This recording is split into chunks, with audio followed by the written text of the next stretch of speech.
This is Friday Evening's Undercard. On our wrestling show today, I'm on the line with Gerard from the Through the Table Wrestling Podcast, and we review AEW Double or Nothing. From the best match I've seen in the last 10 years to the worst thing I've ever seen on a major wrestling show.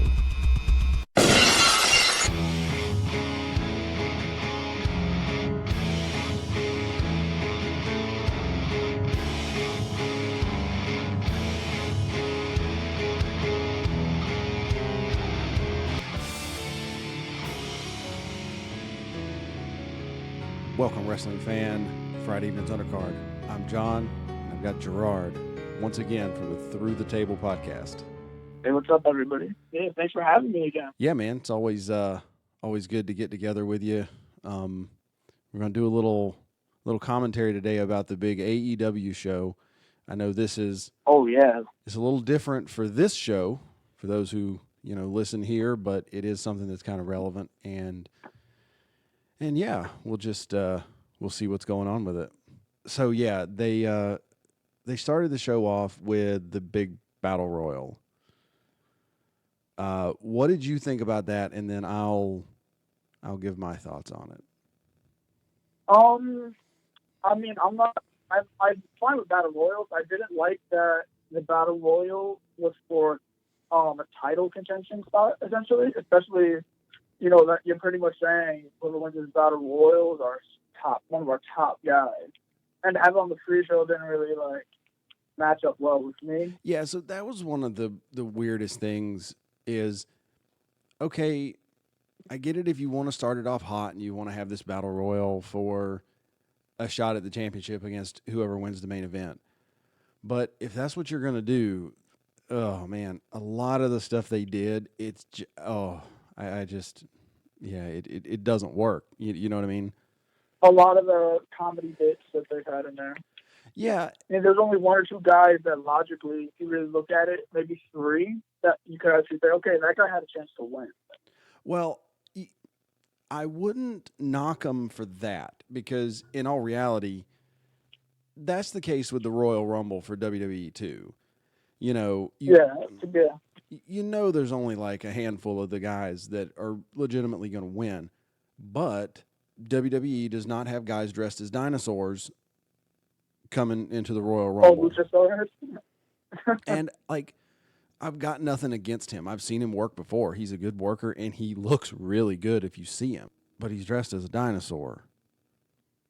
I wish they at least commentary didn't really even put him over to make me understand why he's dressed like that. So it's just kind of like, if you know who he is, you know who he is. Type of deal. Well, and that was the case with a lot of these guys in there. Yeah. I'll go down the list because I've got it up here. Dustin Thomas. Oh, the no-leg wrestler. Why is there a person with no legs in a battle royal for the championship? Yeah. And I'm not trying... I like him. I think it's a cool story, but when you're trying to build legitimacy for a contender... And I'm not trying to bury him because he's missing his legs. There was the sprinter in the Olympics a few years ago, and this is... I will admit, this is not the best story because I'm pretty sure the guy's in jail for killing somebody now. But you had a double amputee in the Olympics, but he had prosthetic limbs. So if you want to tell a story like that, okay, I can go with it. But instead, he's in the ring with no legs.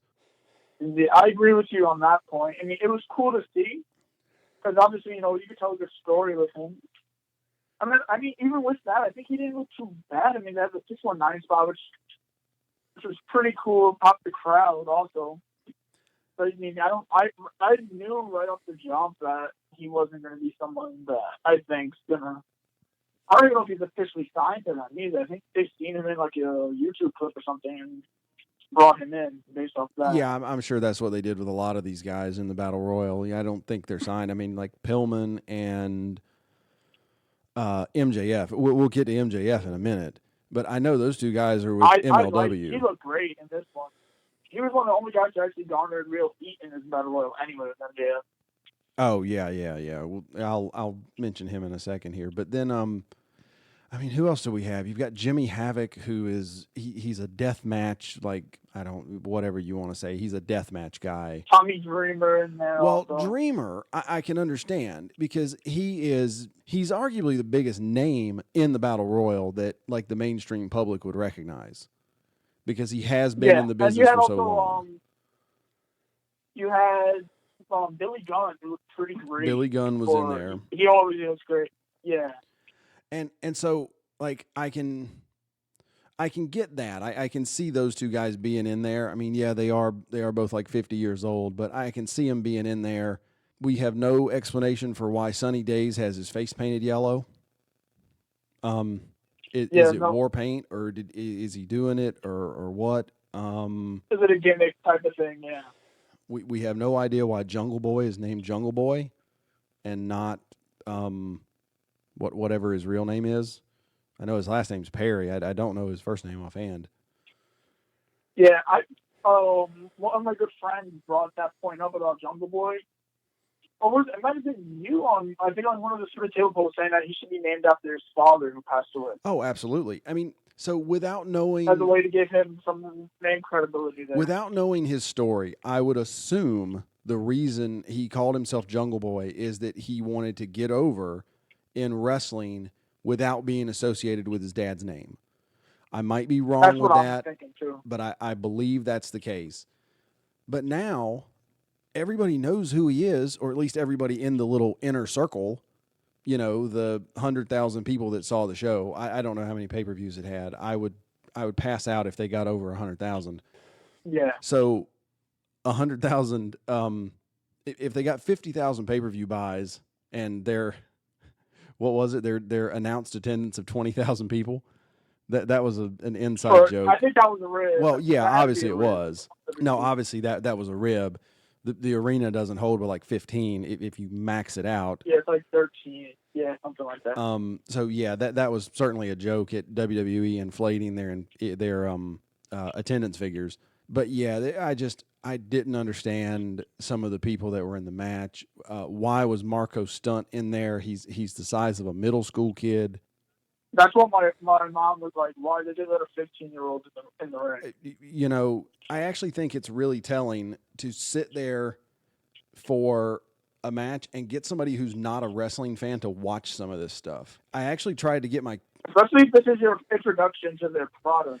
Yeah, this is the first match you've ever seen AEW do, and you've got a dinosaur and a guy named Jungle Boy and a Sub-Zero Mortal Kombat ripoff. Oh God, I forgot he existed from WCW too. Well, you know, he has gotten some mileage out of that gimmick that they saddled him with. I mean, he's gotten some mileage out of it, but that doesn't make it like normal. And then they have some pretty impressive workers in there too who look pretty good to me. Obviously, everyone knows Ty Dillinger from WWE. He looked in great shape after being let go. That was what was it? Was that Gavin Spears? Oh yeah, Sean Spears. Yeah, he looked pretty good. So here's the thing with him. He was physically, I think he was the best looking guy in the match. Oh, you could tell he was really like working out for the show. I think he was the best looking guy in the match. He's probably got name recognition if you could, do it. And he got eliminated by the guy with no legs. So I kind of expected Dillinger to be or Spears to be at least about the last four. Yeah, I don't. The best looking guy in the match gets eliminated in the first half of the whole thing by the guy with no legs. I don't get it. And I'm not trying to knock on the guy for not having legs. I don't want anybody to think that, but like, if you want to be like super inclusive, absolutely have a division just like they have in the Olympics, or like there's a professional basketball league for people in wheelchairs and stuff like that. Yeah. Do that. Like that'd be great. Get 8 or 10 guys who, are amputees or whatever, and have their own division and let them wrestle and let them be seriously competitive. But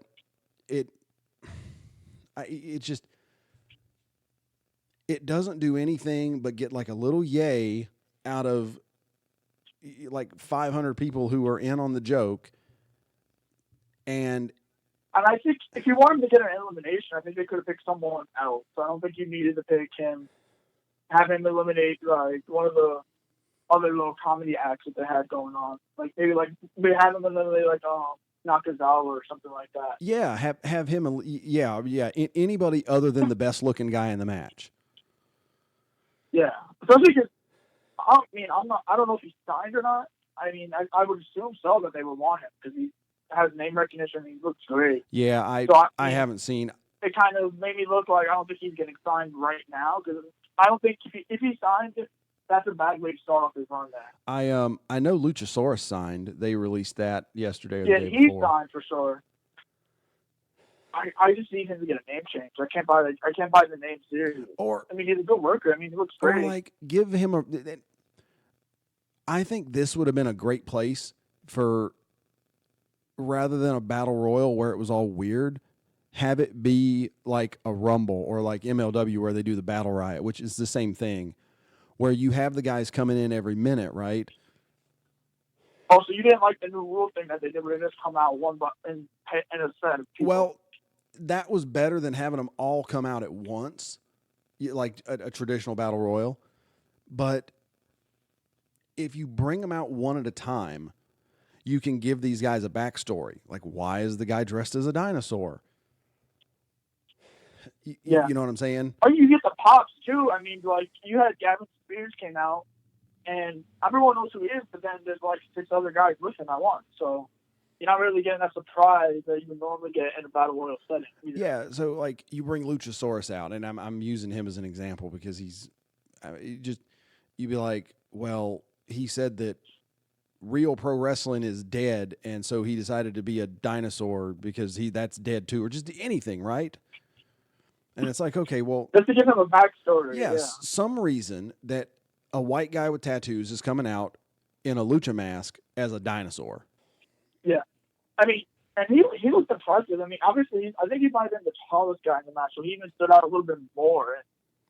But that was my one complaint with this battle royal was that they didn't really give any backstory to most of the guys in the match at all. You know, there's no one I can recall that came out. They're like, oh, this guy's from here, he's done this and that.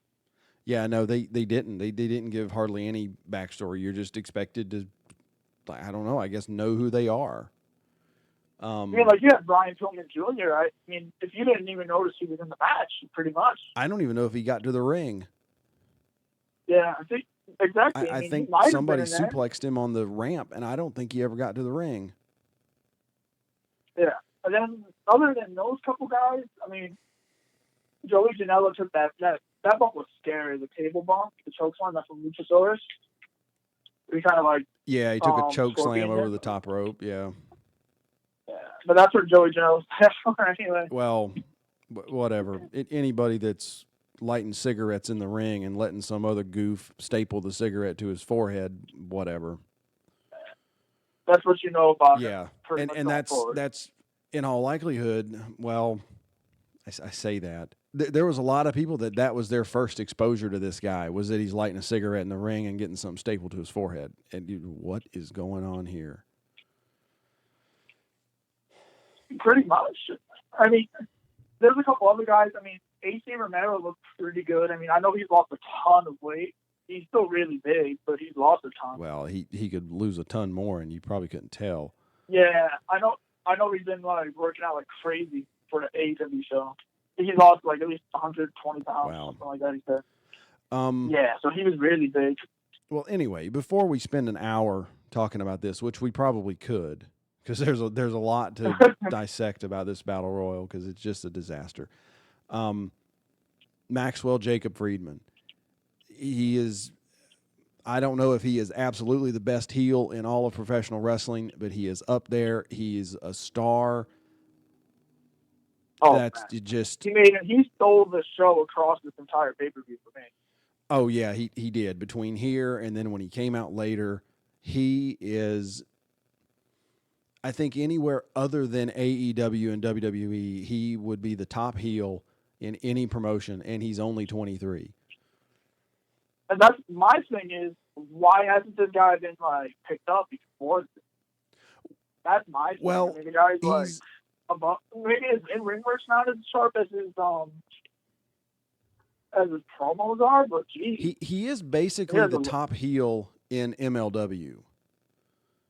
If you follow that, I think he won one of their titles, right? The television title, I think, or I don't remember if he's got a championship, but yeah, I mean he's the number one heel in MLW. He's got a stable. He's going against basically the Hart Foundation there, which is Davey Boy Jr. and Teddy Hart, who's like one of the cousins.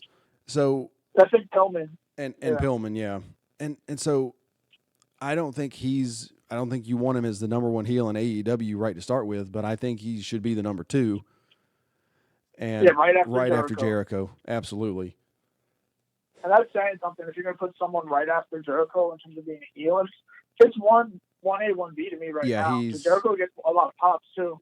Yeah, MJF, he steals the show every time he gets a chance to have a camera or a microphone or anything else. He is a star. And then obviously Adam Page, the winner, he's a star too. He probably works better as a face.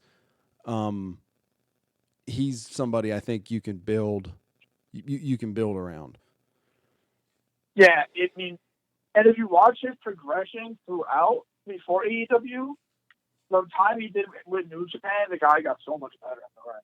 But he did a G1 tour with them, and after that, he's been like, he's my guy. I mean, he's probably their top babyface going forward. I mean, like, Cody and Omega don't have like 10 years plus left. This guy could be. If you're going to build long term, I mean, that's the guy. Well, him and MJF is the two cornerstone guys. Cody might have longer than Omega and the Bucks because he doesn't work that crazy physical style.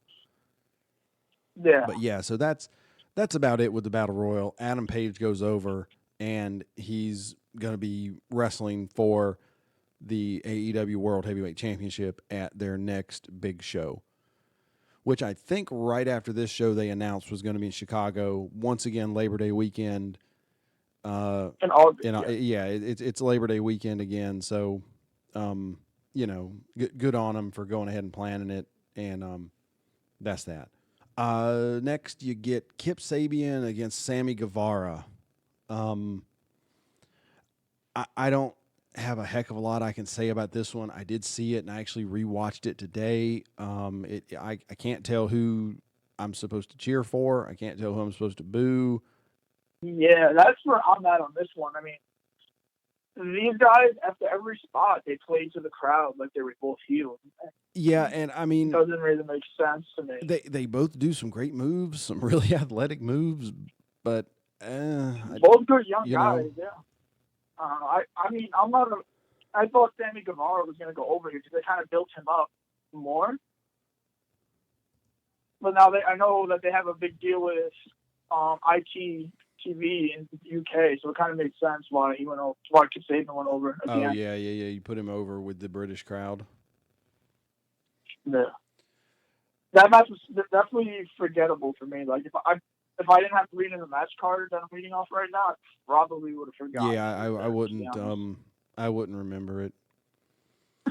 The next match that you get SoCal Uncensored, Chris Daniels, Kazarian, Scorpio Sky against the Strong Hearts, and I have never heard of the Strong Hearts. Apparently, they are Japanese wrestlers who are like the head trainers for a Chinese promotion. Am I getting that right? Yeah, so Shima is the head trainer of OWE in China. So those Seahawk and El Lindemann were both brought in with him as trainers. China both trained both of those guys as well. So this is part of their partnership with AEW. So that's where this match happened. And this is the way to advertise that we're working with this promotion in China and showing off for all three of those guys. Because everyone knows SCU, the AEW audience is familiar with them. So this is a good way to, and I think the Strong Hearts didn't understand the crowd at first because I think they assumed that people might know who they are because they kind of worked like a babyface initially in the match, and then they started to realize that you're not going to get cheered over SCU in that crowd. So what did you think of this match? Because I have to admit that I didn't actually see this match. I thought it was okay. I mean, they had some nice sequences early on with Daniels and Shima. I think that the younger guys in Strong Arts kind of really looked really good. T-Hog was better than the other guy. The other guy kind of reminds me of like a less physical, less impressive Suzuki, like a younger version of him, because he kind of wore like no knee pads, similar black tights, bald head. Yeah. I don't know if that's what he's trying to go for, but he didn't really stand out. I mean, I figured that SoCal would go over because they're kind of a very popular act. I'm not too big on them. I don't know if you're big on them, but I've seen them a lot. So maybe that's why I'm overexposed to them. Yeah, they're throughout different promotions. Yeah, SCU's like it was a Ring of Honor outfit, right?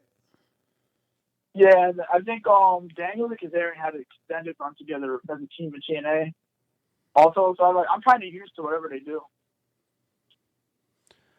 Yeah, like and yeah, go ahead.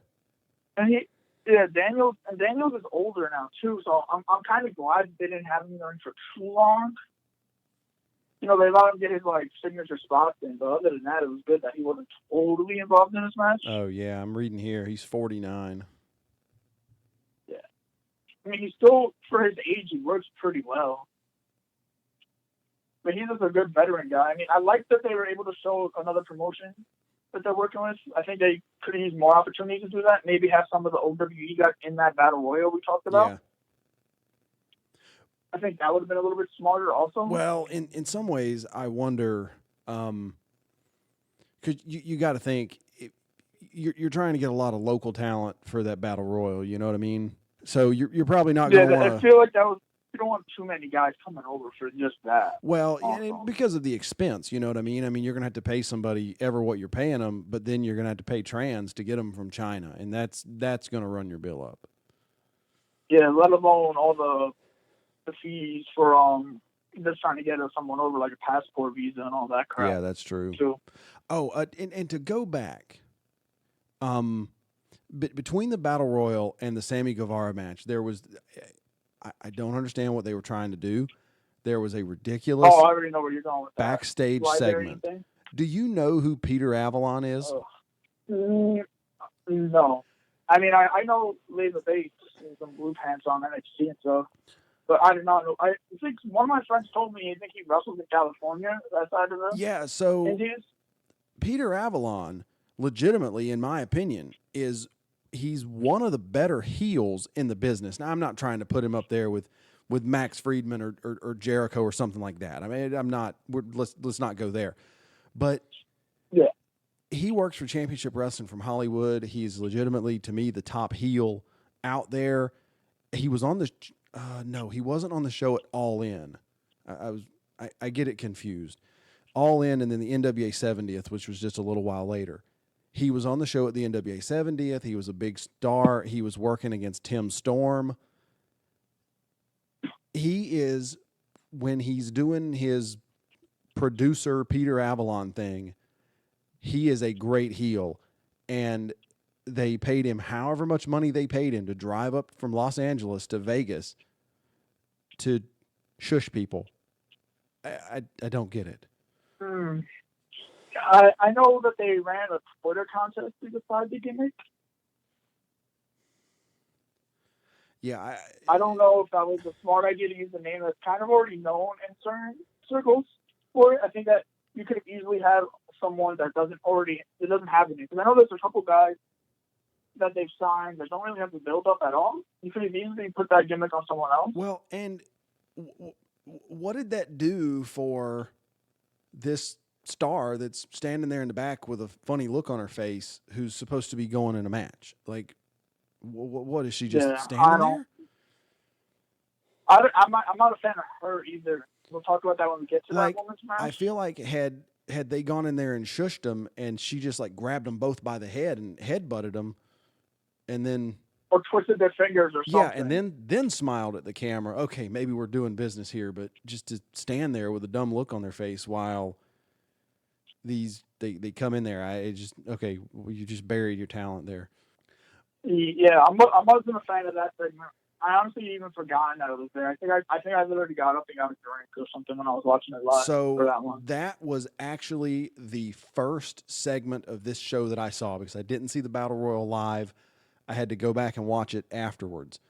So that was the first exposure that I had, was seeing Peter Avalon. To their product, essentially. Yeah, was seeing Peter Avalon, a person who I know and I've seen work, who works really good when you just let him work, shushing people. I just, oh gosh.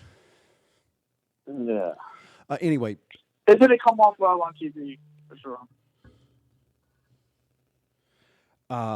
Anyway, back to the 6-man match.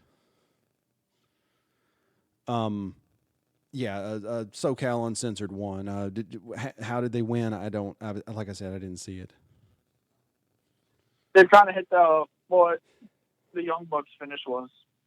Oh, the top rope stomp pile driver thing. Yeah. Okay.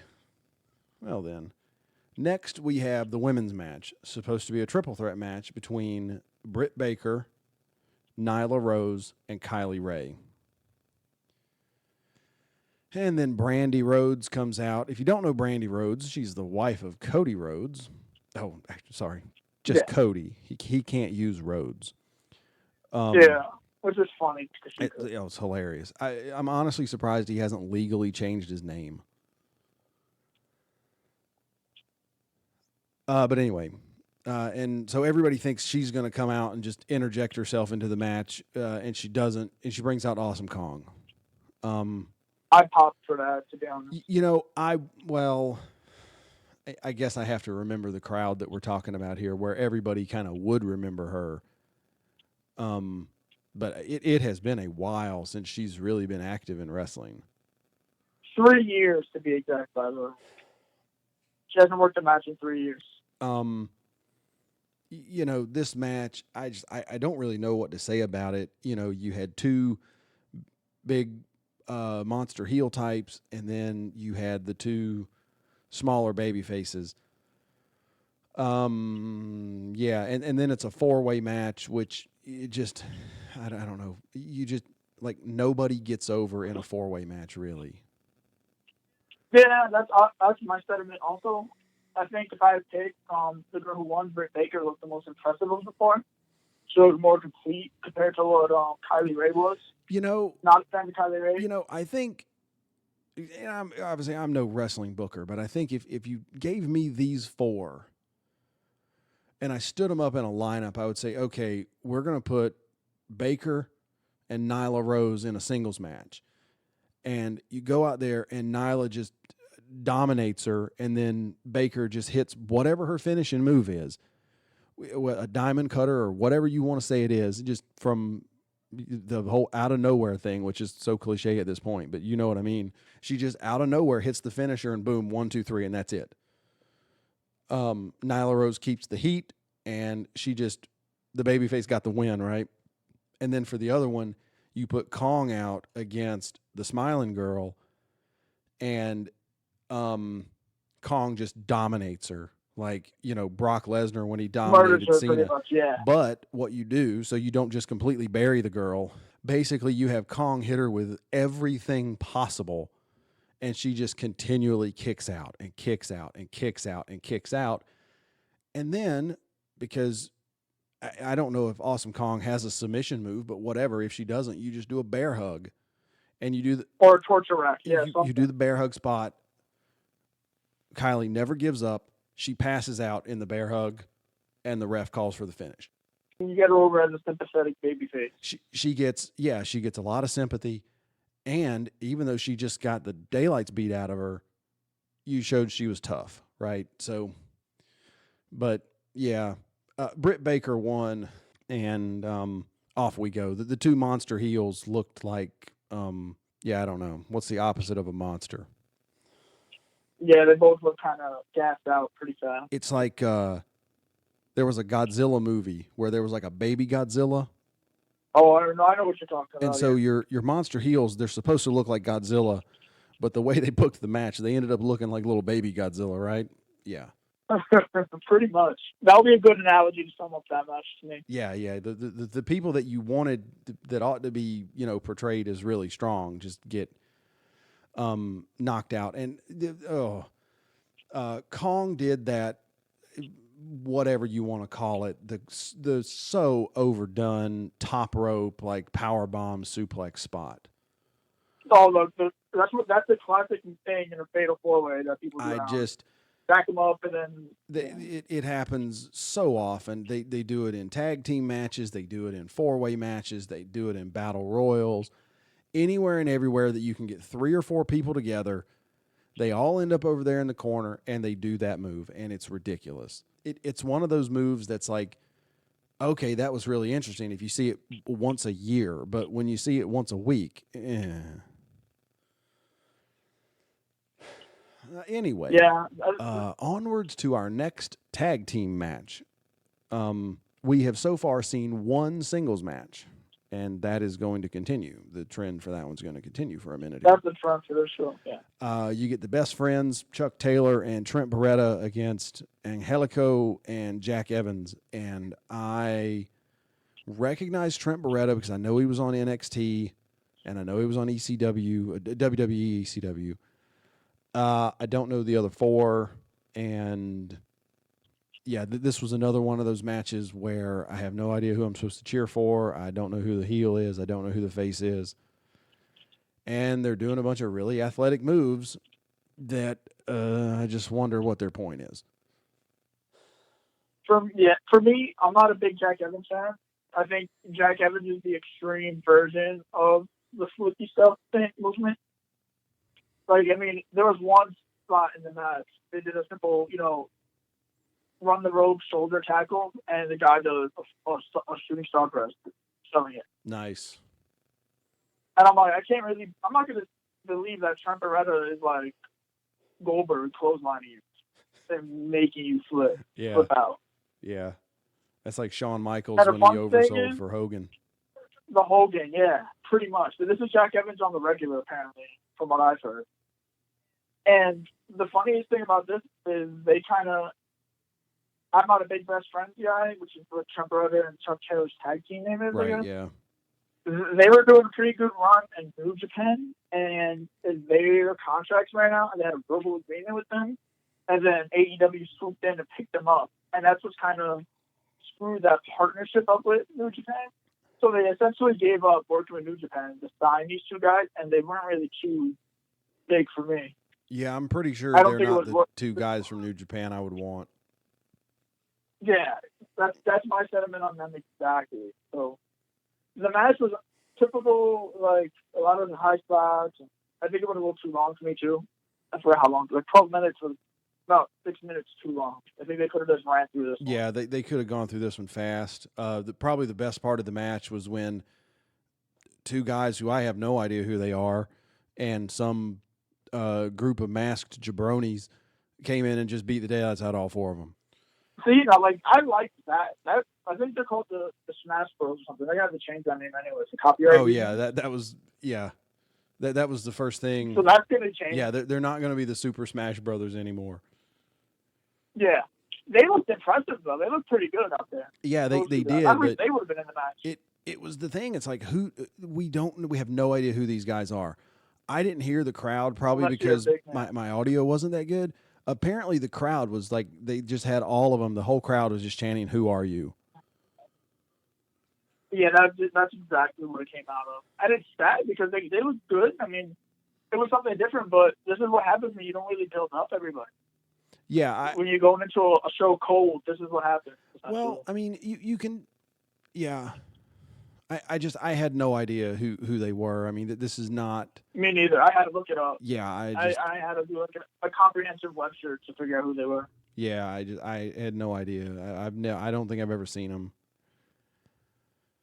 Yeah, me neither. But they look pretty good. I don't get their gimmick either, which is probably why, because I don't know who they are. And the commentary team didn't really say much of that anyway. Well, because I don't think. Jim Ross is one of the best in the business, but I don't think even he can play as dumb as he seemed when he was on commentary there. I think he legitimately had no idea who these two guys are. I have no idea who these two guys are. And obviously the other guy, the guy they had for play-by-play, obviously he wasn't going to know who they were because he's a football writer.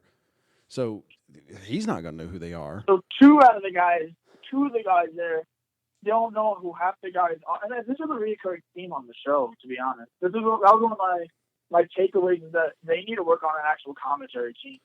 Well, so their commentary team didn't really work. I mean, I think they need to get JR working with Excalibur more, the mask guy. Yeah, so Jim Cornette had issues with Excalibur being on there, and I can see what his issues are, but I also think that's something that could have been remedied or can be remedied in 30 seconds, right?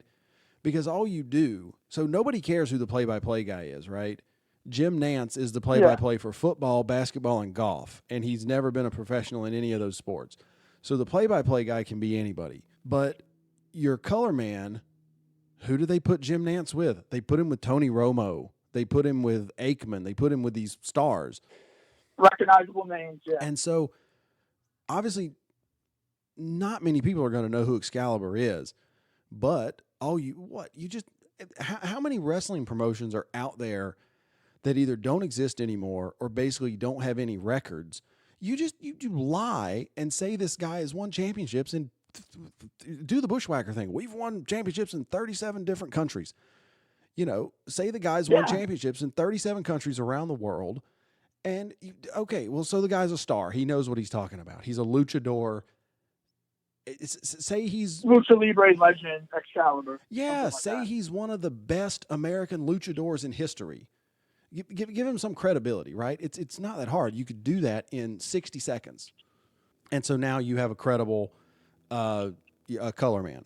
But anyway, man, this is like the most disjointed show ever, right? Pretty much on that. Yeah. So, okay, next out, we get a 6-woman tag team match.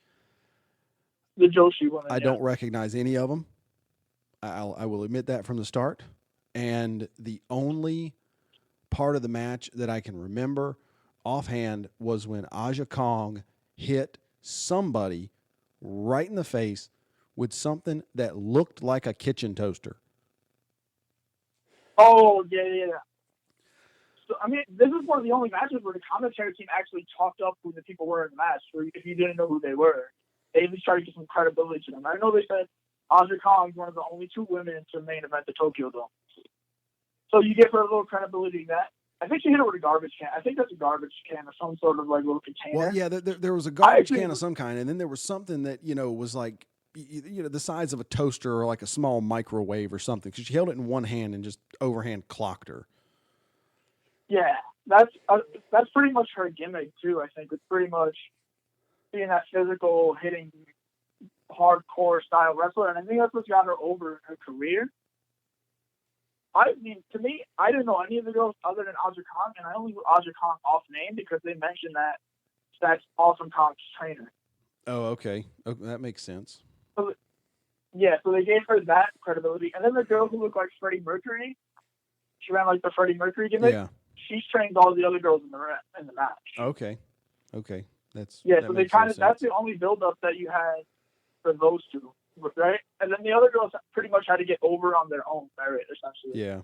So I don't think the commentary team knew much about them, because Joshi wrestling is kind of like very, you have to be a hardcore certain style fan to really be into Joshi and to find it on to watch it. Yeah.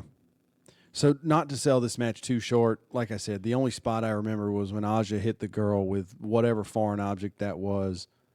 And so the first team that came out, and I'm probably going to butcher these names, Hikaru Shida, Riho Abe, and Rizzo Mizunami.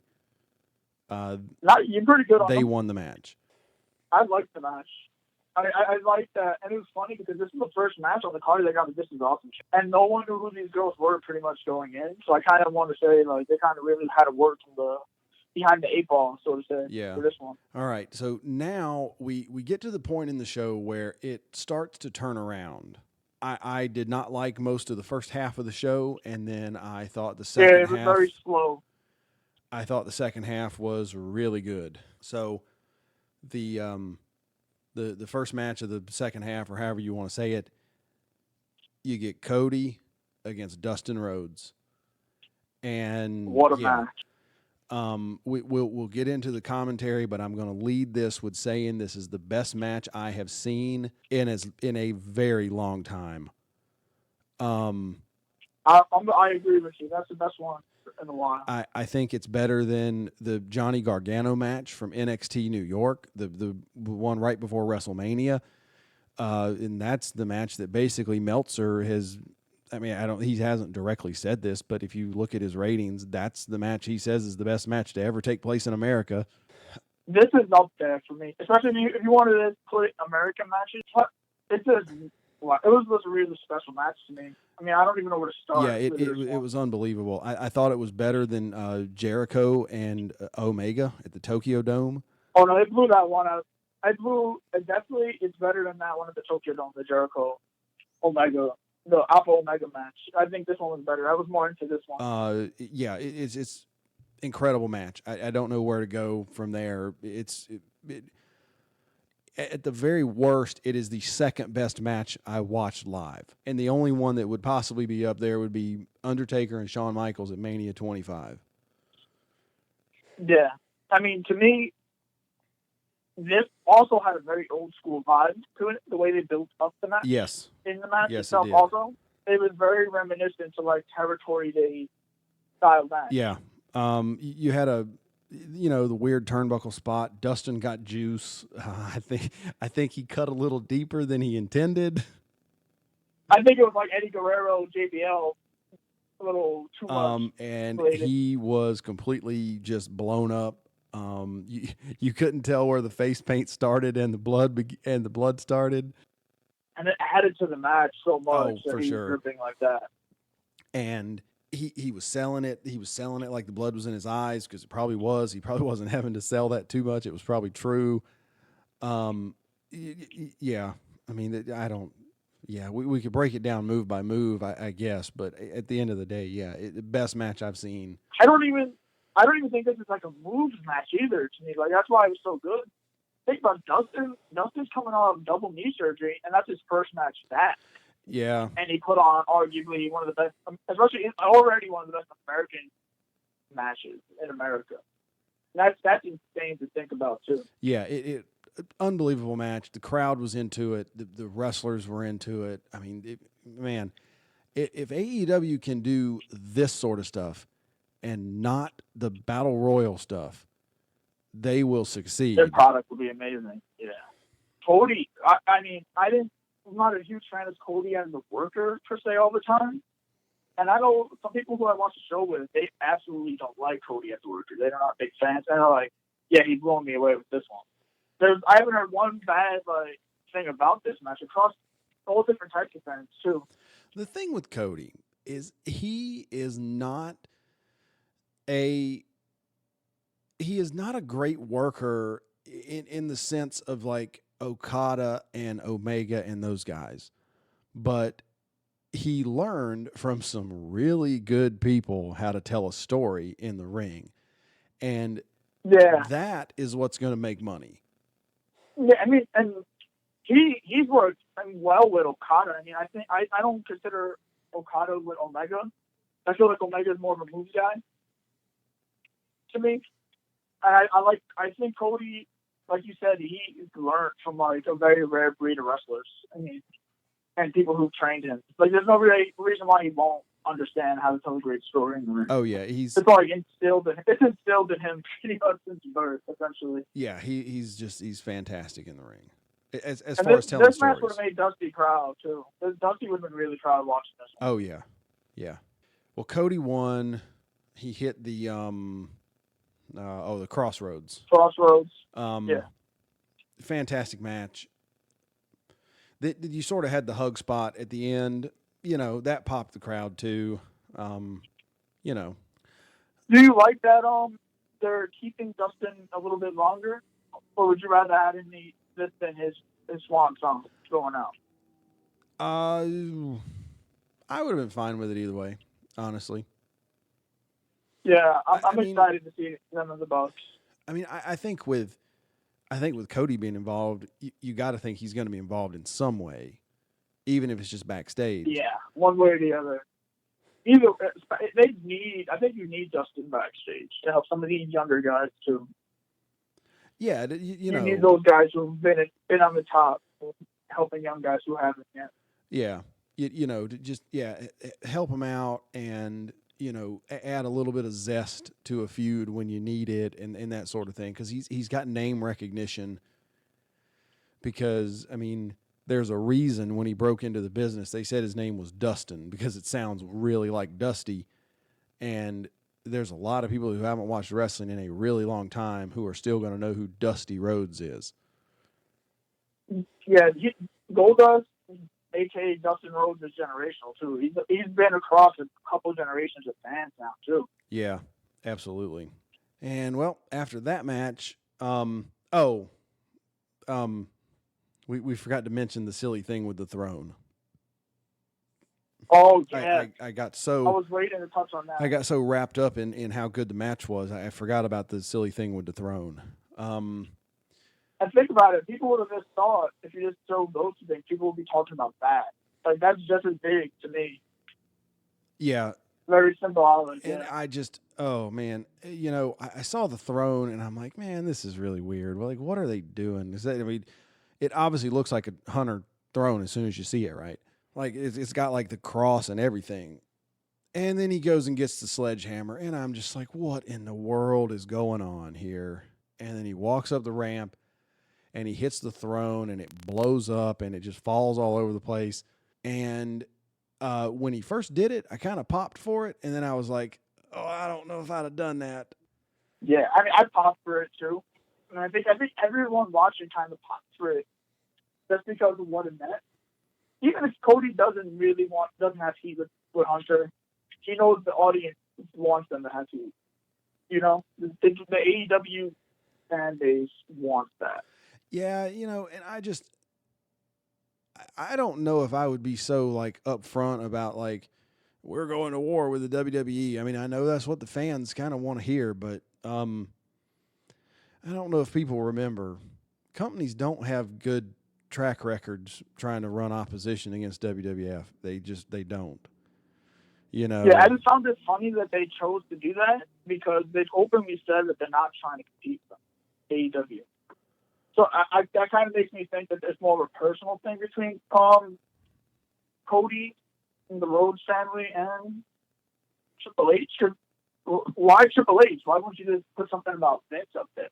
Yeah, because he's the one who runs WWE. Yeah, he's so this felt more personal to me. Yeah, it's weird. Hopefully they don't try to like compete with them because if you go back, they ran the AWA out of business, they ran WCW out of business. They didn't run Impact out of business, but when Impact tried they kind of butchered it to the fact. When Impact, I remember when Impact tried to go against them on Monday nights, and that just ended up dying real quick. The only company that's really been smart about it is New Japan. They realized, this is being an alternative.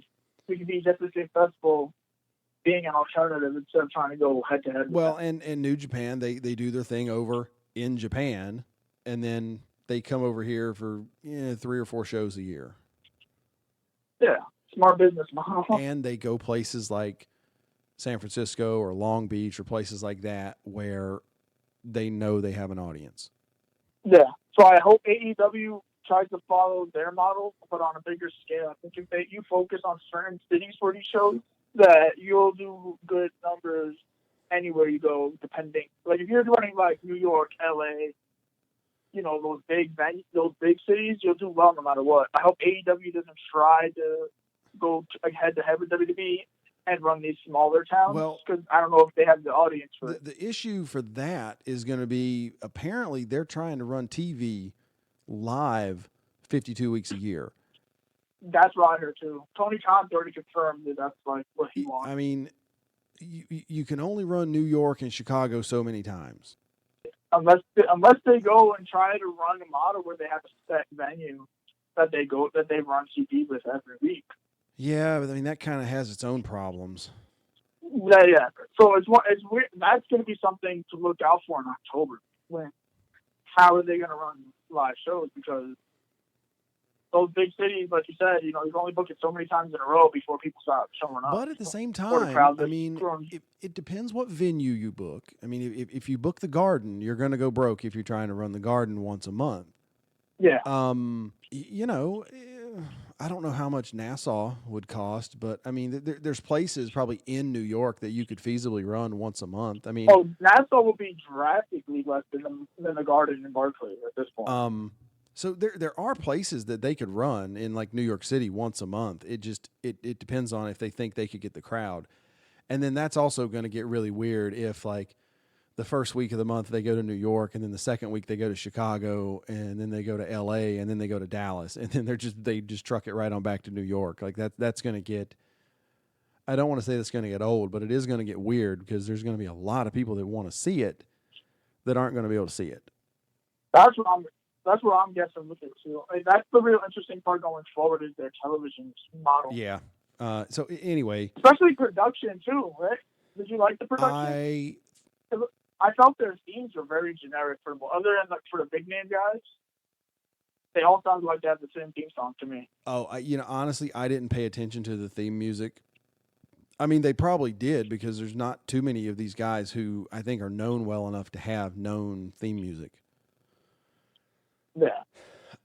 That being said, I thought the production was probably as good as I've seen ever from a non-WWE show. Yeah, they did a very good job with that. It's for the most part. Somebody asked me what I thought, like in relation to Ring of Honor, and I'm like, it is. Oh, they blew Ring of Honor's production out of the water. Yeah, it's way ahead of Ring of Honor, and at the same time, way behind WWE. But yeah, that's a great point. At least their sound system works. Ring of Honor is going to work at the Garden. Oh, and who was it? Oh, when the NWA did the NWA 70th show, they had issues with the live audio too. But anyway, we have two more matches on the card. One of them, I'll be honest, the Young Bucks against the Lucha Brothers, they did a lot of moves at a really high level. They are obviously all four great athletes. I didn't understand what they were trying to do. Yeah, their style is very, if you like it, you love it. But if you don't like it, you hate it type of style for me. See, I don't like. I'm a fan of. I'm a fan of the Bucks. I mean, I like them as performers. I think they're fun to watch. I like the Lucha Brothers a whole lot more. I think the Lucha Brothers are way ahead of them. I like Pentagon. Out of all the four, I think Pentagon's the guy you kind of want to move out of the tag. I like the Lucha Brothers too. I've seen them work some matches on MLW. I've seen them work some matches on Impact. They are really good workers and they know what they're doing. The Bucks, I don't know. Like, I feel like they don't know where they're supposed to go. You know what I mean? Yeah. It's like the whole, like, what is the little phrase? You're trying to put a square peg in a round hole. I feel like the Bucks are the round peg that'll fit in the square hole. It's just not quite right. You know what I mean? Like, I mean, my thing, sometimes they work too fast. Like, they run, like, they try to get as much in as they can. Yeah. And I think at times that hurts them. Because if you watch some of their matches, I think their match with the Golden Lovers was very well paced, and it came off really well. This one at times was very frenetic to me. I like when these guys work a little slow, especially in tag team match. They didn't really work a body part. It didn't really feel like a tag team match. It felt like just four guys going head to head, essentially. Yeah, they were all over the place. They were here, there, across the ring, over the ropes, on the floor, off the top, here, just going crazy. And I'm not trying to say they're not athletic. What were they trying to do? Like, who was the heel? Who was the baby face? What are you trying to do? So on and so forth. And that's a critique I have of more than one match on the card. Yeah, that's pretty much what I'm at. I mean, I like the match. It was fun. Like, I think if you're trying to get more casual fans in, you show them that. A lot of casual fans pop for that kind of stuff. And then you build them into the rest of your product. I think I liked when Pentagon was in there. I think he slowed the match down a little bit at times, which kind of helped at that point. I think the match went a little long too. Yeah, it was a long So match. you could have easily cut. I think, especially with that side, you could have cut an extra 5 minutes down, and it would have been a lot better. Yeah, so I think that would have been a little bit better. I don't know where they're going with their tag team. I know that they talk about wanting to feature the tag team division, as you said earlier. This card was very tag team heavy. Yeah. Which is a rarity now, especially how modern products are. They don't really run tag team divisions as much. Yeah. In terms of like using it as like a focal point. So I know that's part of the selling point to the thing. Here's one thing I thought they could have done. That tag team that attacked the Best Friends and Helico and Jack Evans.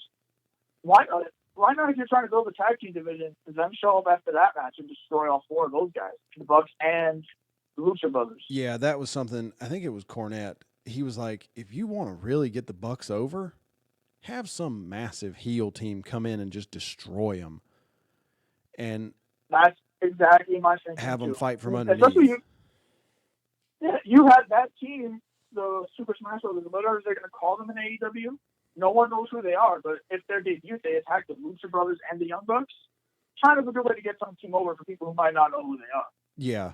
Yeah, you go in there and attack the Bucks and just maim them. You know what I mean? That's where I would have went with that. The match was they've had better matches those four also, which I want to say. Yeah, it's probably not the best Bucks match. Yeah, exactly. So the Bucks go over. That was actually for the AAA Tag Team Championship. We'll see when they decide to do that belt swap or when they decide to come back with it. I got a kind of a feeling on that one. I think you said it too, right? Yep, I think you're going to see that one at Madison Square Garden. Yeah, that's definitely a Garden match right there, rematch. Because, again, if you listeners out there don't know, AAA Lucha Libre is running Madison Square Garden in September. I think it's on the 15th. Yes, September 15th. Hate to tell you, folks, AAA is not going to sell out the Garden. No, yeah, they don't. That's the funny part. They don't have those. They'll sell a good number due to the audience that's around New York, but they're not going to be able to sell. I don't even know. As is, the roster's going to sell 50% of the Garden. That's my thing. Yeah, I don't think if AAA tries to run it solo, I do not think they will sell enough tickets to break even. Honestly, I think they will bankrupt their company if they run it solo. So that's my opinion too. And they don't have the name for those niche audience of fans. But at least for New Japan, they have someone like Okada or Tanahashi who's never been around, and they built a decent following. So at least people would want to come to see them. I don't really know much of the guys on that AAA roster. No, I mean, at the same time, I do think they could, if they had billboards all around New York City and had AAA on the side of the buses and all that stuff, they could probably sell it out on their own. But at the same time, yeah, if you're smart what you're promoting. I haven't seen anything, but and I'm in New York, so I haven't seen much. You know, how much is all that promotion going to cost? That's another thing. I don't know how big their pocket to go. That's the funny part. Yeah. So what we're leading to with this is that I am virtually certain you're going to see a large number of AEW people on this AAA card because they have a working agreement. That's how there was a AAA world title on their show. Yeah. I think it's going to be Kenny and the Bucks are definitely going to be on the card. Yeah, I think it's going to be a co-promotion. And I would hope they would do it. That's the smart thing to do. Yeah, that's definitely the smart thing to do. And so that takes us to the final match of the night, Chris Jericho against Kenny Omega. I thought they worked a good match. I think Chris Jericho is beginning to show his age. He is. That's another thing I think if they put him against somebody who didn't work as crazy as Omega does, he probably wouldn't show it as much. You could probably put him against Cody and you wouldn't notice it because you didn't notice that Dustin was 50. But I think against Kenny, you start to see it. Kenny doesn't really work to his his opponent's style. That's why it kind of separated him and Okada. Because Okada, he's fighting Jericho at the end of the month. So it's going to be interesting. I think Okada would work a little bit more down for Jericho. For Jericho doesn't look like the older guy. Yeah, they're going at Dominion, right? Yeah, Dominion. That's the main event for Dominion. They announced it, yeah. So I think Okada would work a better style with him. I think, like you said, Cody, guys, you have to work down to your opponent a little bit, help him out a little bit more. Yeah. And I think one thing that stuck out with me in this match, I remember right off the jump, the commentary team like this is a regular wrestling match, right? No, this does have DQs and everything. And then about 10 minutes into the match, they're getting a table. They're blowing through a table, yep. That kind of annoyed me to the fact that I kind of felt like this was the Alpha vs. Omega match all over again, and they kind of took all the big spots from that match and flew it into this one. Yeah. I'll be honest, other than the table spot and the finish, I don't really remember anything from, inside the match. Yeah, I mean, I think people talked about what happened after the match more so than the match itself. Yeah, it doesn't help the cause of the match that you had the crazy after the match. Pretty much. I mean, I've seen better Kenny Omega matches, and I've seen better Jericho matches since he's been out of WWE. Yes. This is probably my least favorite Jericho match since he's been out of WWE so far. Yeah, I mean, I'm not trying to say it's a bad match. It was a very good match. Yeah, it was a good match. Both guys have done better. And then obviously Jericho won it with that new spinning back elbow that he has. The Judas effect. Yeah, the Judas effect. Whatever. It is what it is. At least they protected the finish. Yeah, I don't think that'll be his finish long term. I think it'll be something that he just pulled out for that one. It'll kind of be like how Kenny has the beat trigger. That's kind of going to be Jericho's beat trigger, essentially. Maybe. Yeah, we'll see how that goes. Obviously, after the match, that's when you really started cooking because you end up with Jon Moxley, Dean Ambrose showing up. Obviously the crowd popped. I to be sure, none of them were surprised. I mean, I was a little bit surprised. I kind of thought they would save it for television. Well, I mean, now you can build into television. Yeah, I mean, that's why it worked out really well. The angle was hot. The crowd was hot for that, the whole angle. So, he did whatever. Oh, he hit Jericho with the DDT, and then Omega tried to roll out, and they ended up brawling up on the stage, and then he threw him off the poker chips down onto the stage. Yeah. And so, obviously, that sets up a feud between those two, which should be really good. So, yeah, they protected both guys well, too. Yeah, it did. Made Omega look even better than before because he just wrestled the match and he's brawling with this guy who just came out. Yeah. And so at the end of the night, you end up with 3 matches sort of set up going forward to the All Out show in Chicago. Because we did skip the part where Bret Hart comes out with the championship belt. Oh, yeah. MJF once again. Maxwell Jacob Friedman, he steals the show there. He steals it against Bret, and then obviously Hangman Page comes out and tries to do something there.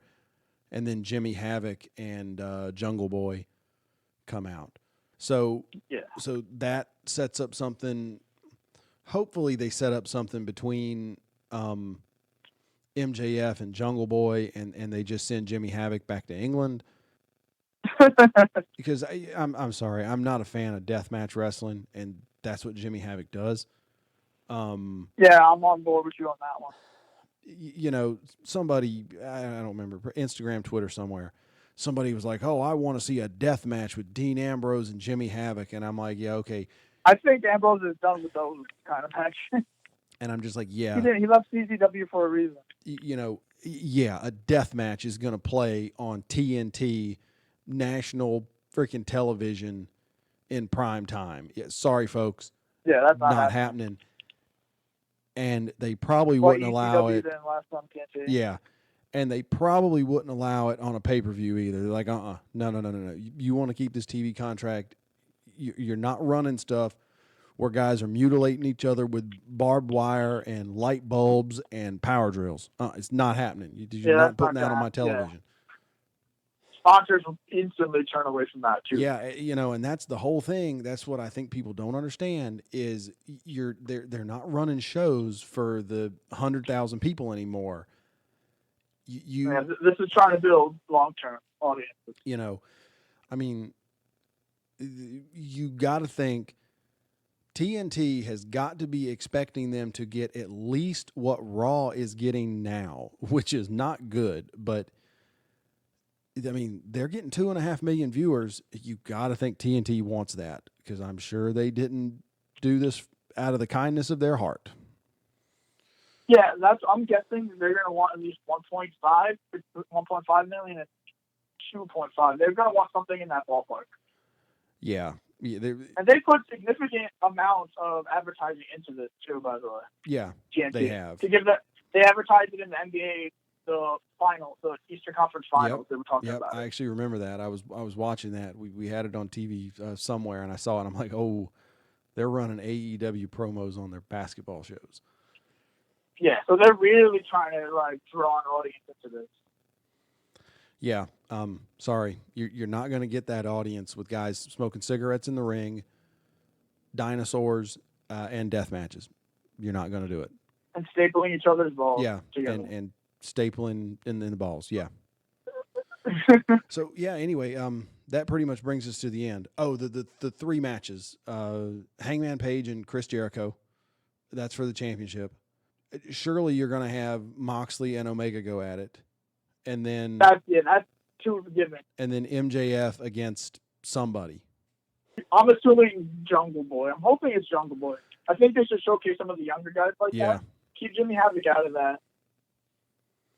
And showcase the two young guys. And for the love of all things, change Jungle Boy's name. Call him Luke Perry Jr. Luke Perry Jr. Yes, that will get people looking because, wait a minute, what, Luke Perry's son? I knew Luke Perry 30 years ago or whatever, how many years ago, when he was on 90210. Let me check this out. And, people are going to watch. Nobody's going to care who Jungle Boy is. And he's an instantly good baby face off of that, too. Yes. However you want to do it. But I would change his name. And that pretty much wraps the show up. Obviously, there's been a ton of podcasts out about it. Chris Jericho did an interview with Moxley. It was really good. Jim Cornette's review of the show was really good. I haven't had a chance to listen to y'all's review. Yeah, we pretty much we didn't. Did we talk about? I'm not sure if we talked about the Moxley stuff. I think we might have just touched briefly on it. I think that's when he announced he's doing New Japan. Yeah, I've seen that. I don't remember who he's wrestling though. Juice Robinson, the former CJ Parker. Yeah, that's right. He's going for the U.S. Championship. Which is smart on their behalf, too. Yeah. Looking at something like that. Well, I guess we can go ahead and wrap it up. You got any final words? Yeah, I mean, I got one question. What are your predictions for pay-per-view buys? I think 50. I think 50,000 is probably a reasonable number. I think if they get 75, they're probably ecstatic. Yeah, I'm going to go meet you in the middle there. I'm going to say 65. Yeah, I mean, I went and looked it up. The last WWE pay-per-view, which was Elimination Chamber. Pre-network, yeah. Yeah, Elimination Chamber 2014, I think it got 130,000. Half of that would be 65. Yeah, that's what I picked on mine for that one. That's an accomplishment for them. If they could get that, even like you said, 50 is great because they're turning a profit. I don't think they spent $2 million in production either. Yeah, no, and I don't know how many pay-per-view buys Ring of Honor's been getting. I know some of the most recent ones that you can get for Impact is like 25,000 buys, and that's when they were sort of at their peak. Yeah. So yeah. So that'll be a very key indicator too for them going forward.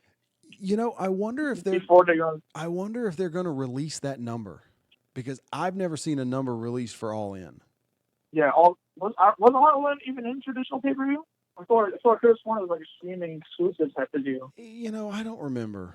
But I mean, I know no numbers came out for it either. I mean, even if it wasn't through traditional cable, I mean, it was still pay-per-view, through Fight. And of course, I guess theirs is going to be skewed because All In was on Honor Club. Yeah, see, that's probably. I mean, I hope they put out the number. I mean, if they get a really good number, I think they'll put it out. If they see their expectations, it'll go out. That's sure. That's true. I think if they go below what they thought, they're definitely not going to drop that. Yeah, especially with the WWE, will be all over that one. If they go too far below the number, they're going to have to wonder if it's sustainable. Yeah, that's the key indicator. That's their initial audience. I mean, I think their second tape will do better because they have Ambrose. Yeah, that's true. I mean, he's somebody that'll get some name recognition. All right, man. Well, hey, I appreciate you coming on here and doing the Double or Nothing review. Of course, man. We got to get you on ours soon, also. Yeah, man. Just let me know. And for all the fans out there, appreciate you listening, and we'll talk to you again next time.